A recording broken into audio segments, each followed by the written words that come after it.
Good afternoon, and thank you for joining us again here.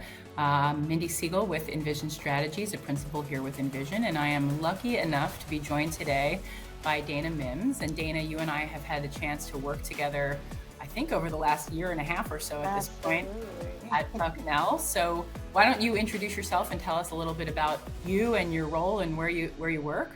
Sure. So, Dana Mims, I am the Assistant Vice President of Business Services at Bucknell University. Our area consists of events, and dining, traditional auxiliary services that roll up into that area, and excited to be with you today. So just a small little thing that you do, right? It's No, a no small big, thing, no big. transportation, all the things. That's right. Wonderful program that you've got there, and you've got your hands on a lot of things, Dana. So, tell me a little bit about the dining program itself. How many locations you have, what kind of mix it is, residential, retail, that kind of stuff. Certainly. So we have one main dining hall on campus, our residential dining hall, which is Bostic Social House, that we're really excited about doing some new things in there this semester. We also have four other retail locations on campus. We have in our upper campus, McDonald Commons, which is a mix of this year, it is a revolution noodle. So it's a mix of Asian cuisine, banh mi's, fresh sushi, and some noodle bowls and rice bowls. It's also a marketplace as well. We have 7th Street Cafe, which is a really unique place to campus. It's kind of a creperie coffee house mix on campus. And then we have our Bison, which is our general retail area. So we have um, Italian concept there that has wood-fired pizzas and flatbreads and pastas. Um, a Mexican fare, build your own salads, marketplace there, and then traditional, your burgers, your fries, your chicken fingers, all of that. And then we also have a coffee cafe as well. So, Dana, you recently went through the process of developing brand new, right? Brand new partnership on campus. So, developing KPIs for your brand new dining partnership. Can you share some insights on what you were focused on when you were developing those KPIs and kind of how you plan to track those results? Absolutely. Our KPIs were really built off of 9 priorities that we identified during our RFP process.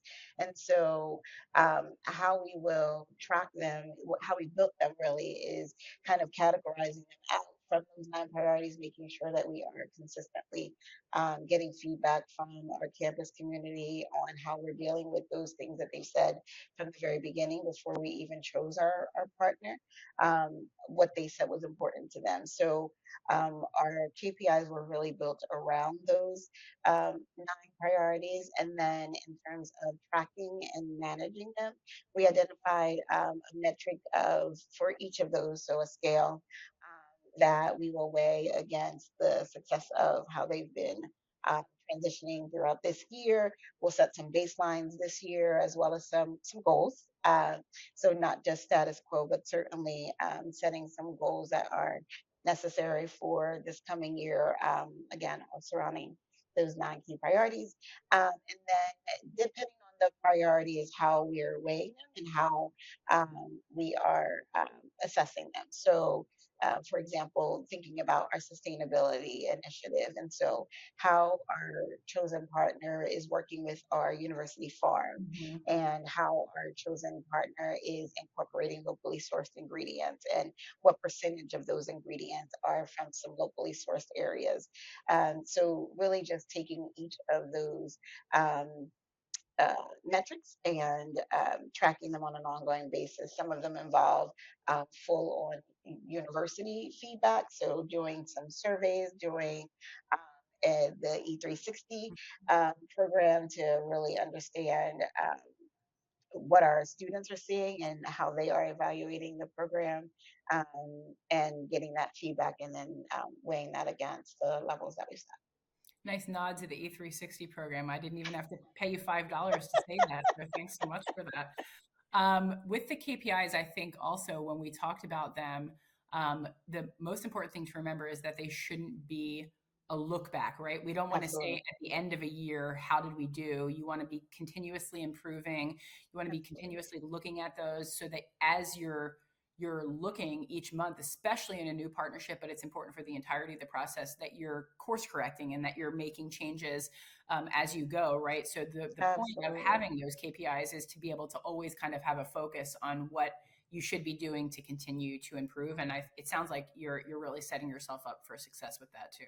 Absolutely. Communication between your partner and the university is priority, right? And making sure that the success of the program, they need to hear what's being changed in the program in the university, and vice versa. You need to also fully understand what's happening in the dining part pieces of it. Mhm. And so, having consistent communication, we have weekly meetings. Actually, some are happening twice a week, just at the beginning as part of the transition, and then setting up monthly meetings with sort of student advisory, as well as we've also recently just created a student advisory group for students with allergens because we have a large population of students that have some allergen concerns, and so getting direct feedback from that group, and not necessarily just allergens, but also even food preferences. Sure. Um, Getting some feedback from them, having them try new menu items and things. And so,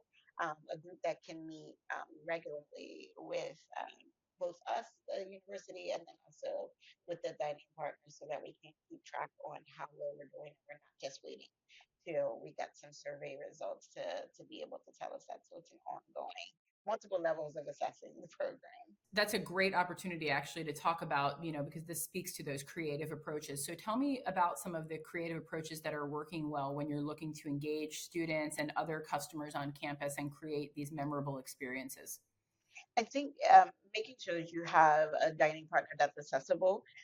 So a number of different things that we're doing with our program, right? Transition, particularly when you've been with a provider for so long and you transition out, Mhm. having a number of different ways for feedback, right? Change can be hard.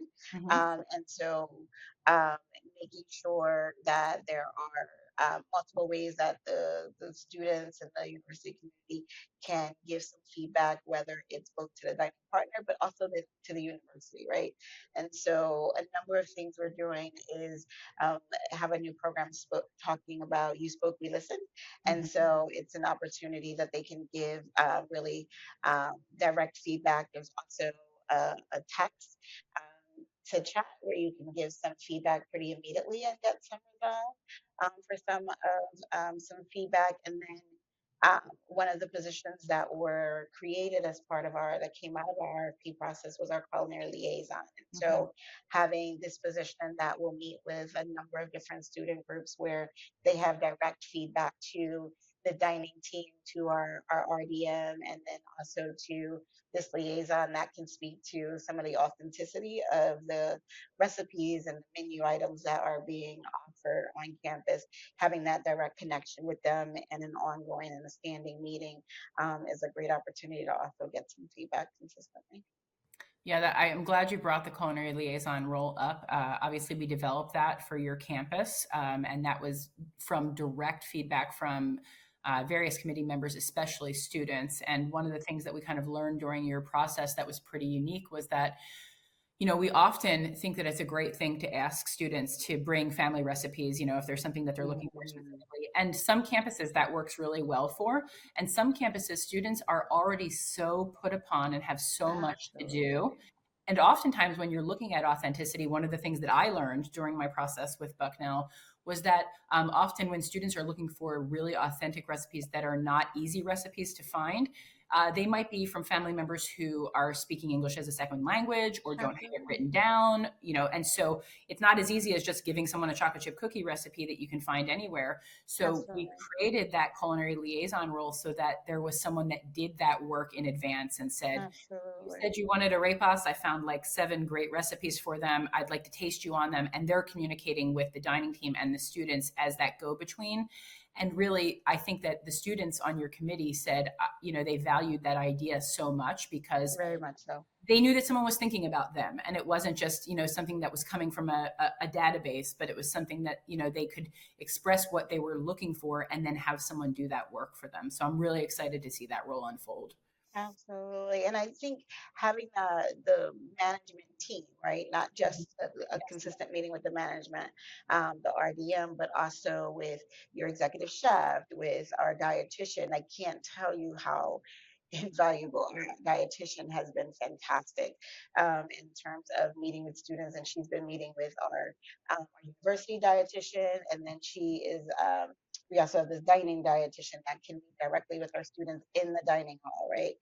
Which also helps some of another one of our KPIs is having our dining partner work with us around food security, Mhm. right? So food security is not only be connected to just the access. Sometimes it can also be connected to having a sense of belonging in the food and the tastes that are available to you. And so, having our dietitian and our student health world, and then this separate dietitian that is very specific and can speak to the chefs and can tell them, we have a number of students who are insecure because they're not seeing this type of cuisine, or they're not getting this type of taste of home, and being able to incorporate that into the dining program. So it's the allergen pieces, it's the food preferences, as well as just having access to all of that has been so hugely helpful. Yeah, that is huge, and it eases the mind of both the students who are new to the experience and feel like they're being heard, and also, Absolutely.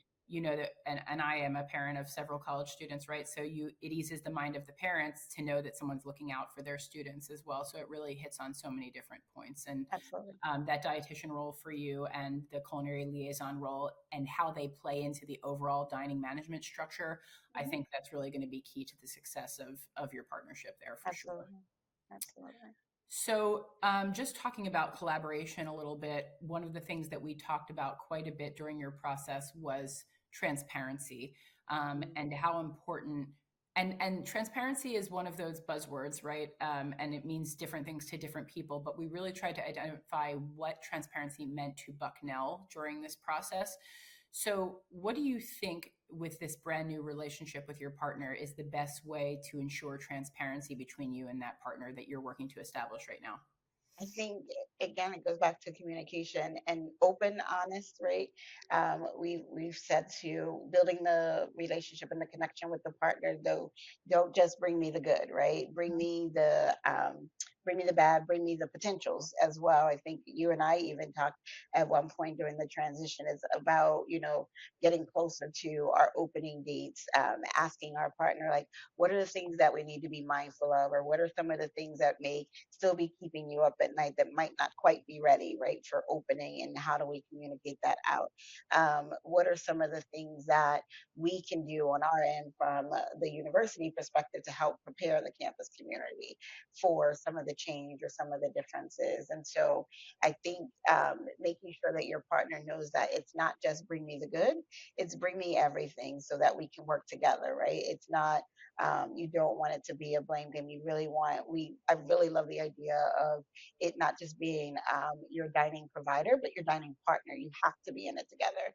They have to be shared goals in order for it to be a successful program.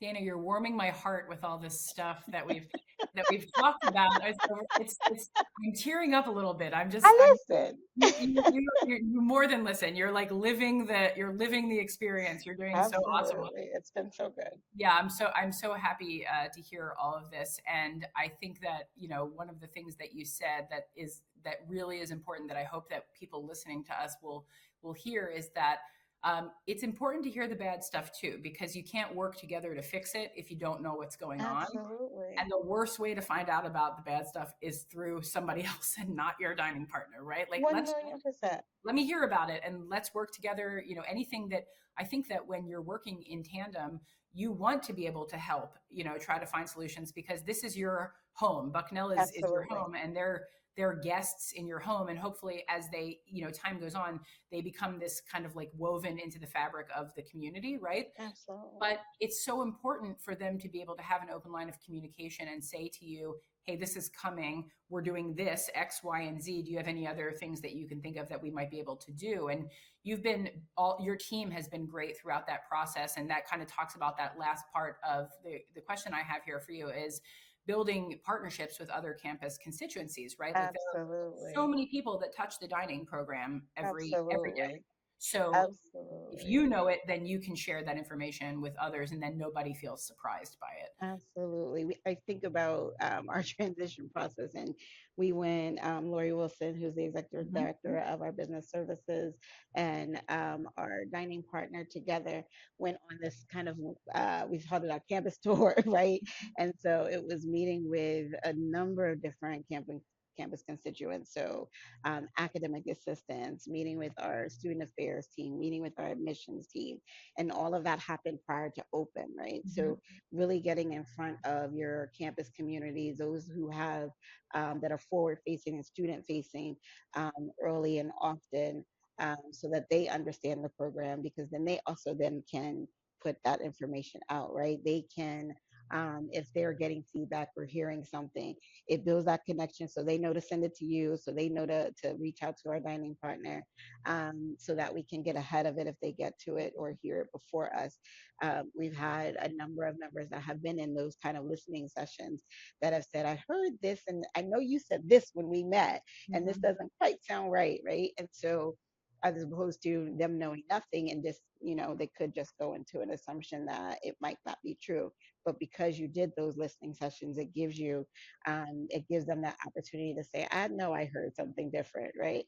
How Yeah. do I, let me just make sure what I know to be true, and then can share that out. And it gives you a number of different supporters, right, on campus, Yes. not just for the good, but then also the bad. They know that you're working towards a goal. They know that change can be hard, and they know that it will be a process. Nothing can be done overnight, and so it gives a little bit of grace in the transition, if they know the basics of what's coming and what's being done. It definitely goes a long way. And that whole flow from your partner telling you what's going on to you telling your campus other Absolutely. stakeholders and constituents, that creates this sense of trust, and it allows people also to buy into it, the process, Absolutely. so that it doesn't feel like I'm on the outside, so I, feel like I need to say something negative. When they know what's going on, they can share that information with others, and Absolutely. the whole thing, just becomes much more streamlined and And less, it's welcome, right? You don't want your campus community also to feel like they can't give that feedback, yes.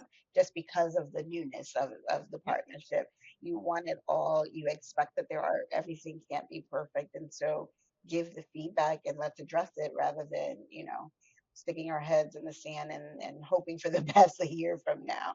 It's got to be consistent feedback. Going back to the original, the KPIs, right? Having those consistent monthly, weekly, biweekly meetings, and touch points for people is extremely helpful in making sure that you can stay ahead of it or fix it when it does come up.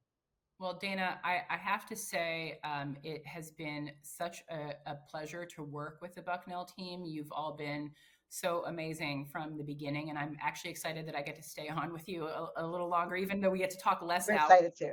We're still talking. I love that. And of course, have to thank you for your time today, 100%. Absolutely. You and I have a bond in our shared Philadelphia history, right? We And so do. I always end up talking to, I don't pick them on purpose, but I do always end up talking to people from Philadelphia. And so we have that together. But I look forward to watching this program continue to grow and develop, and Absolutely. all the great things that you've put into place start to really come into play. How can we find out more about Bucknell Dining? You can visit us on our Dine on Campus / Bucknell website, where you can find all things dining. Awesome, awesome. Dana, thank you so much for taking the time to talk with me today. And hopefully we'll do it next time, not on video, but we can continue talking, not on video. We appreciate you so much. Sounds good. Thank you so much, Mindy.